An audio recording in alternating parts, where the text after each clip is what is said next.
We're on to the Melbourne Stars, and didn't they have an interesting season last year? Start 0-5, win their last 5 games of the season to make it through to the top four. Let's see if they can do that again this year. Plenty of relevance in Supercoach land as well. Let's chat about it.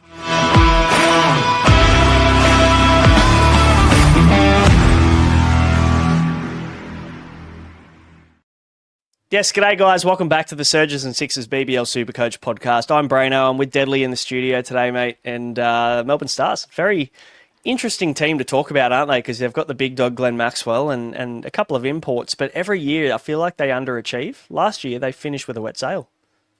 Yeah, it's a bit weird, the Melbourne Stars. They've been a bit up and down the past few seasons. But could you imagine going into a BBL campaign and saying a Stars player is the most expensive player in the game and it not being Glenn Maxwell? How crazy is that? The worst part is that it's Mark Steckity. Cops a bit of flack at the best of times when he's 100k, let alone being at 233k or something ridiculous. Yeah, something ridiculous, It's like, what did Matt Short start at last year? 257 or 260 or something. Something high. Yeah, ludicrous numbers. Crazy. But anyway, there's we don't have to deep dive into Mark Steckity because we won't be picking him. That's for certain. Nope. But we're here, guys, to dive into the Stars. We'll talk about the schedule. We'll talk about the ins and outs through the off-season and through the draft. We'll give you our predicted 11, and we'll have a chat about some players in focus for the Melbourne Stars, as they do have a relatively relevant schedule, Deadly. We'll bring it up on the screen for everybody watching on YouTube. It's a couple of singles to kickstart things, and they go double by double. And that buy in the middle makes things a little bit awkward. Otherwise, it'd be easier to load up on a lot of them. But having that round 3 double along with the Hobart Hurricanes on their second double, it definitely makes them a team that you probably want to start with one or two of them. How do you feel about their schedule? Yeah, we see this sort of type of schedule happen for maybe one team, whether it be whoever it is. It's the Stars this year. They always go double by single, double, whatever it is. But there's a few different ways you can go about it. I think probably the way you want to do it, have 3 on the double, then you can trade maybe one out and then trade potential another guy who's looked good in that double that you missed on the one before back in or something like that. Maybe go for 2, but having 4 which probably to me is the max you can have for really any double, is pretty hard when you have a buy right after it. Yeah, I reckon I could find 4 players I like enough at the Stars, but that buy definitely deters me. And also, we're going to want to get off a lot of our Hurricanes players in that buy week for the Stars too. So you've got to pick your poison, really. Like, do you really want to load up on Stars and have to trade a couple out, then a couple back in, then you get stuck with Hurricanes guys for longer than maybe you would like. So, yeah, it's a bit of a fine balancing act between those two teams in round 3 and how you approach round 4. But, mate, let's have a chat about the ins and outs for the Stars to kick things off, mate. They've obviously got they've got Harris Ralph back, which is great get for them. Good to see the Pakistan Cricket Board playing ball. Mitch Swepson over from the Heat, Liam Hatcher from the Thunder. Now, we'll talk about Harris Ralph a little bit later because he's quite relevant, I think. But Mitch Swepson, what are your thoughts on him and his role this year over at the Stars? Because, Hamish McKenzie came over last year from Perth and he did a serviceable job. But Swepson, you would assume, would be the frontline spinner in this team. Yeah, 100%. It's a bit weird with Schweppo, to be honest. But he's been a bit up and down a lot of the times for the Heat over the past couple of years. Last year was a bit of a down year for him and the Heat as a whole. And he starts at a pretty juicy 59.5K. So it makes him pretty interesting. The thing that interests me with Schwepson is with this Stars team, they're quite not very deep batting. They've got a decent top 6, top 7, but the bowlers can't really use a stick at all. And Schwepson's shown he can get a few runs, so he might potentially bat at 8. Yeah, maybe. I mean, look, it's probably not enough for me to buy him off the back of him maybe getting a stick at 8, but still, I think the price is beautiful. If you want an enabler, someone that's going to go okay, great. He might be a low price kind of downgrade target for that round 3 double for the Stars as well. Because then you can use him as that DNP in week 4 when they've got their bye, if you don't start with any loop options too. So he's cheap enough to be that kind of guy for you as well. Liam Hatcher for the Thunder, I don't see him playing a role here unless there's injuries. So we don't need to talk about him. But, mate, there's a few outs, probably more outs than ins for the Melbourne Stars this year. Bo Webster, he's off to the Hurricanes. Joel Paris back to Perth. Ben Duckett, Osama Mir, Adam Milne, all didn't come back from international duties, and also Brody Couch, he's over to the Scorchers. So they have lost, I think it's fair to say, probably the most quality when it comes across the board out of any team in BBL this year. Yeah, 100%. They definitely lost a few big batting guys that they had. And we saw last year, especially, batting was a big thing for them with, you having to play Sam Harper every now and again, and then who's become a bit of a cult hero nowadays in SuperCoach worlds. And Tom Rogers only averaged 5 with the bat last year in the Big Bash, which for an opener is not very impressive. But a guy who I'm sure we'll speak about very soon, Joe Clark, coming back over, is very interesting. Huge. Absolutely huge to get Joe Clark back. And he doesn't sit in the ins because technically he played for them last year, but he only played 2 games. So we do get him at a bit of a discount there, which is fantastic. We'll have a chat about him a little bit later on. Let's have a chat about the predicted 11 and how we see them lining up. We see Joe Clark up top with Tom Rogers. There's a bit of debate. We'll talk about this soon. Sam Harper at 3, Glenn Maxwell at 4, Marcus Stoinis 5, and captain Hilton Cartwright 6, Curran, Steckety, Swepson 7, 8, 9. And then we've got Harris, Ralph, Peter Siddle there at the end. And like you said, a lot of these guys at the bottom of the order don't really hold a stick that well. I'll tell you what, Harris, Ralph, and Peter Siddle, if you can get a couple of runs out of them at the bottom of the innings, you've done overs, I think. But Tom Curran is also a guy that we'll talk about soon that seems to be relevant every year until he's not. And probably one of the most frustrating BBL SuperCoach players of all time, because he either gets suspended for running through the pitch and slagging off umpires, or he gets injured. You can't really win with him. Nah, 100%. He's a guy who we lock in our team on a single at 152k, and no one's speaking about him at 106 now after the past couple of years he's had. Obviously, we know Tom Curran. He's got the class. He's shown it at BBL level before that he can produce. Don't know if you remember, but back in the day, that old super over game in the Sydney Smash, when he absolutely tore the pants off the Thunder, then bowled the super over, took a couple wickets. Yeah, he's definitely got the skills to be a guy we look at on the double. But if he can stay away from injuries and suspensions and just keep himself out of trouble would be the best part. And I think, he's definitely a guy that we'll be looking at the double for sure. Yeah, definitely. Shithousery is the word you're looking for that he needs to avoid because, that is Tom Curran. But, let's hope he can have a bounce back because at the price, he's a juicy pick. We see the players that are missing out here. Campbell Kellaway, now we'll talk about him very soon. Austin and Lazark. Scott Boland will be on test duties, you'd assume. Liam Hatcher and Hamish McKenzie are the guys we see that miss out. They've still got 2 roster spots left, so interested to see what they do with those to get to their 18. But we've still got another 4 weeks until BBL tips off, so plenty of time for things to change. We were talking before we went on. You're in the belief that Campbell Kellaway makes this starting 11, Sam Harper doesn't. I think in my head, I think that's what they should do.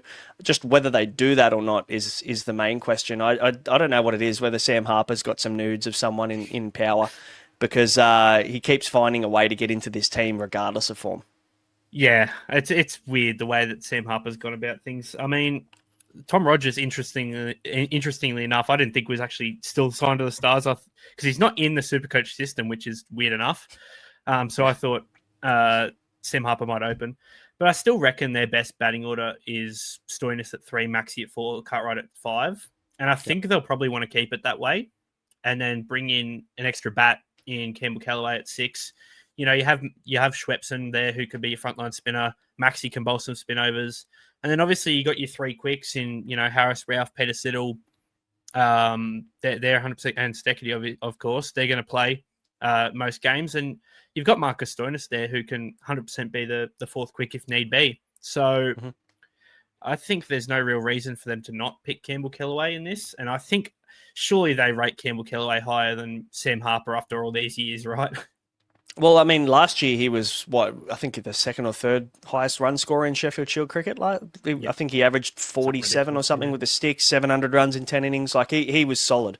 Very surprised that if he doesn't make it, but I just don't know where he's going to fit if they do go with Sam Harper. So, I agree. If it is Sam Harper to make way, then you probably see Stoinis slot up.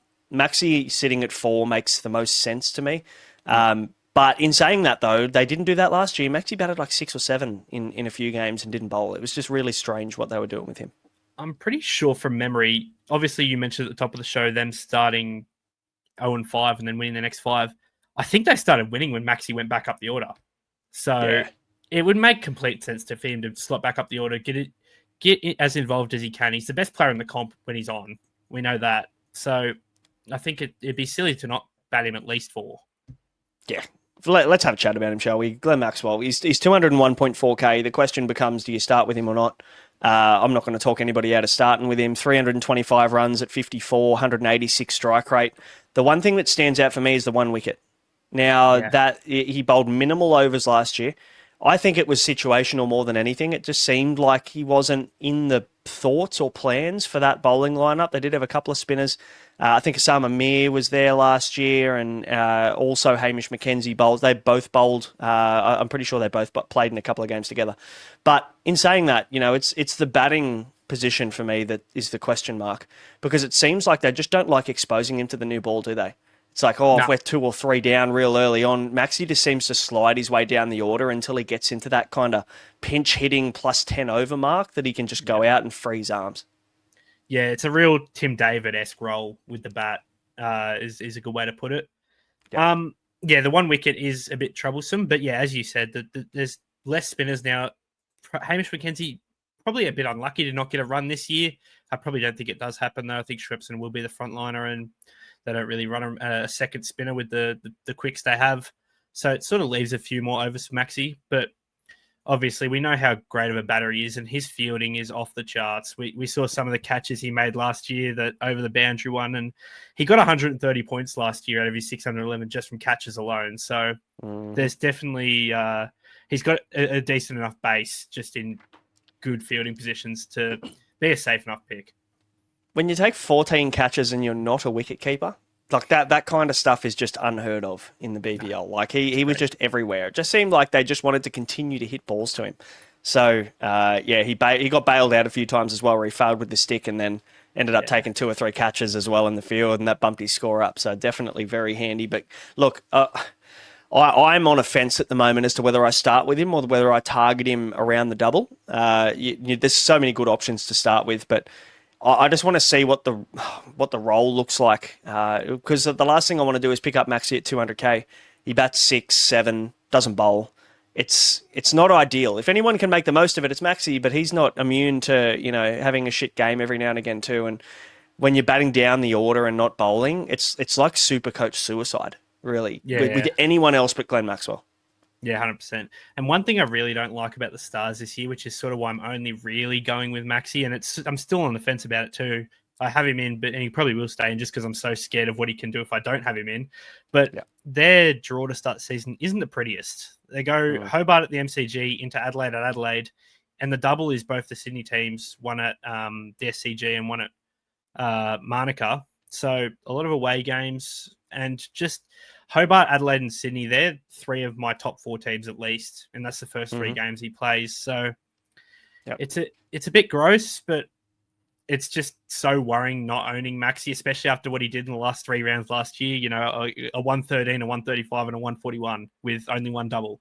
It's hard to avoid him with that sort of numbers back at him. Yeah, that's the kind of stuff you expect from him in his prime, and he's still doing that now. At what, he's got to be in his late 30s now. So yeah, he's an absolute freak. I'm not going to talk anyone out of starting with him. And let's talk about Harris Ralph. Now, obviously he's come back. He didn't play last year, but he's come back. This is his BBL 13 stat: 6 wickets at 16 with an economy of 8 and a catch. I don't know how he got that catch, because I tell you what, could be one of the worst fielders in the BBL. But 152k, it's a bit of an awkward price. Like, you're paying top-end import price for Harris Ralph, but the role is always solid with him. He's going to bowl the death overs. He'll bowl up front. The guy bowls quick. He's got a really good Yorker as well. Very hard to get away at the back end of an innings. So that if he bowls those last 2 overs, the 18th and the 20th over, you're probably going to jag a couple of junk time wickets from him as well. So, but probably one of my favourite import quicks in the competition. Yeah, 100%. And all the sort of T20 competitions that he's played in this year, especially, he's been in the form of his life. In the PSL this year, took 17 wickets in 12 innings, took 4 for in that. And then he played in Major League Cricket, which I believe is the American Cricket League. Yeah, it is. Took 17 wickets in that. A couple forfers in that too. So yeah, he's in real good form for cricket T20 bowling. Mm-hmm. It's just, adapting to the Australian services has been hard for him over the past couple of years. He's had real on and off games. Like he took a five a few seasons back. He took a hat trick as well. Very, very skeptical hat trick. I don't think it was, but yeah, he's got the experience behind him over here now, so he might transition a little bit. Mm-hmm. But at the top sort of price, I think he's one to definitely wait on until at least round 3. Yeah, fair call. I tend to agree. Let's talk about Tom Curran. Again, we're talking about getting this guy at a discount. 106k he comes in at, 40 average last year, 82 runs at 16 and 5 wickets at 39 with only 1 catch. So, nothing really stands out, which is exactly why we're getting him at 106k. This is, like you said at the start of the show, a guy that we were going to pay 150k for last year just because the Stars had that early double. But I guess we're going to look at the role. We're going to look at the opportunity to get overs. I think he bats 7. I think he bowls death. Like him and Peter Siddle probably bowl the death overs, I would assume. It seems to be the way they've gone in previous seasons, or last year at least. I think he's a great starting option. I think the problem is you're going to target Hurricanes. You're going to be targeting even Brisbane Heat, Sydney Sixers, those guys, those teams that have doubles in the first 2 rounds. Tom Curran becomes a prime week 3 option for me, and probably a guy that'll be nearly most purchased that week. Yeah, I think it's hard to knock that he'd probably be most purchased round 3. I have no real reason to knock anyone that wants to start with him, but I think if you just wait the 2 weeks, target a Hurricanes or a Sixers guy this week or this first week who is around a similar price, potentially they score you some more points just because they're on the double, and you look to move on to Tom Curran in round 3 would be my option. Obviously, we spoke about it just before. He's got some, shithousery about him. But last year, the big thing was that hammy injury that really lingered and kept him out for a long, long time. And he came back and wasn't great. And even when he went back overseas, he wasn't fantastic, which is a bit concerning. So, yeah, I think I'd rather just wait a little bit, wait till round 3, make sure he's back looking on song, and, buy him for that double against the Sydney teams. He's always so good in England as well, but like away from England, I wouldn't call him the best player. I'm just looking at his stats this year. Like the PSL, he only played 3 games in that, but he took 2 wickets, average of 24, nothing special there, no real runs to speak of. Vitality Blast, he got 6 wickets in 9 innings, so again, not amazing. And then in the men's 100 this year, that was where he took all of his wickets. He got 12 wickets there in 9 games. So that's, you know what you're going to get from him. You're going to get a guy that bowls slower balls back end of the innings. You're going to get a guy who hits his Yorker, but he's also going to bowl you some plop. And he's going to probably get taken to the cleaners at different times at the back end of an innings. So I guess you got to, take the good with the bad with Tom Curran. Mate, last year is the man that you were talking about, and probably the best cheapie option in this team, and that's Joe Clark. Now, we only got 2 games out of Joe Clark last year. He averaged 16 in his 2 knocks, only struck the ball at 100 as well, run a ball with 1 catch. So nothing really jumps out at you. We're not picking him off the back of last year's stats. But what about the year before, Deadly? Because he was nearly, batsman of the tournament that year. Yeah, he was really good the past couple of years before that. The big thing was he wasn't available for the whole of last year's tournament, so he was never really an option. Just a replacement player, wasn't he? Yeah. Well, he was there before Duckett came back from Test duty. That's right. Almost positive. Yeah. But he has been really good for the Stars in the past. You remember those opening partnerships with him and Stoinis when Stoinis used to open back a few years ago. They were really, really good knocks. And that was like the peak of the Stars in the BBL. And if he can replicate anywhere similar to that, obviously he's played on enough Australian ground now to be at least decent enough. And at 68k, with the lack of, sort of enough wicketkeeper options we have this year, there's not any at all, I don't think. It's sort of hard it's sort of hard to not take, a guy like a Joe Clark or a Ben McDermott or one of these guys as your bench wicketkeeper and potentially make you a bit of money. And I think just the opening factor of Joe Clark with the, have him set there for the double in round 3 is just really hard to knock. For sure. I completely agree. Honestly, usually with the loophole as well, you're probably going to want 3 wicket keepers. You're going to want 2 up top, obviously, and you're going to want 1 in the batsman slot, just so you can kind of freely shift them up and down. I'm not going to question anyone, and probably would recommend people look at, Josh Phillippe, who we'll talk about in the Sixers show.